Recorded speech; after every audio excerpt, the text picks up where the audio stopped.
Hello friends, महिमा voice पर आपका स्वागत है।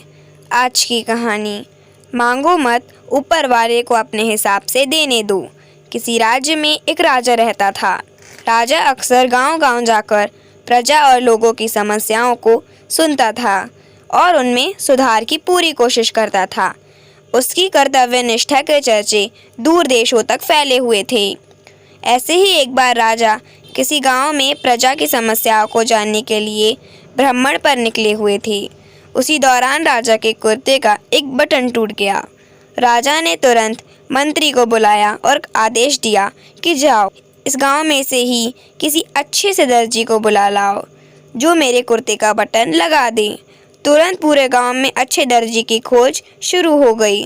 संयोग से उस गांव में एक ही दर्जी था जिसकी गांव में ही एक छोटी सी दुकान थी। दर्जी को राजा के पास लाया गया। राजा ने कहा, मेरे कुर्ते का बटन सिल सकते हो? दर्जी ने कहा, जी हुजूर, ये कौन सा मुश्किल काम है। दर्जी ने तुरंत अपने थैले से धागा निकाला और राजा के कुर्ते का बटन लगा दिया। राजा ने खुश होकर दर्जी से कहा, बताओ तुम्हें इस काम के कितने पैसे दूं? दर्जी ने कहा, महाराज ये तो बहुत ही छोटा सा काम था, इसके मैं आपसे पैसे नहीं ले सकता।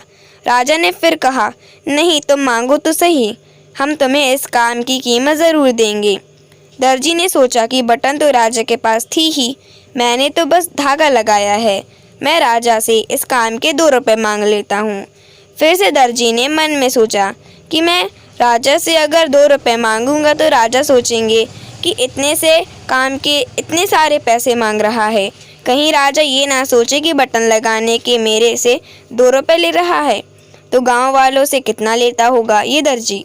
यही सोचकर दर्जी ने कहा, महाराज आप अपनी स्वेच्छा से कुछ भी दे दें। अब राजा को भी अपनी हैसियत के हिसाब से देना था ताकि समाज में उसका रुतबा छोटा ना हो जाए।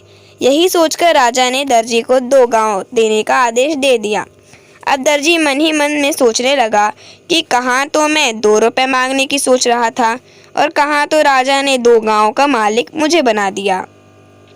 दोस्तों, हम लोग भी उस दर्जी के समान अपनी क्षमता से सोचते हैं और भगवान से कुछ ना कुछ अपनी हैसियत से मांगते हैं, लेकिन क्या पता ईश्वर हमको उनकी देने की क्षमता के अनुसार कुछ अच्छा और बड़ा देना चाहता हो।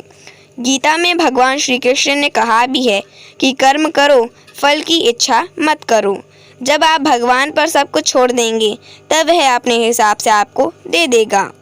आपको हमारी कहानी कैसी लगी कमेंट में ज़रूर बताएं। Thank you for watching. हमारे वीडियो को लाइक एंड सब्सक्राइब करना ना भूलें।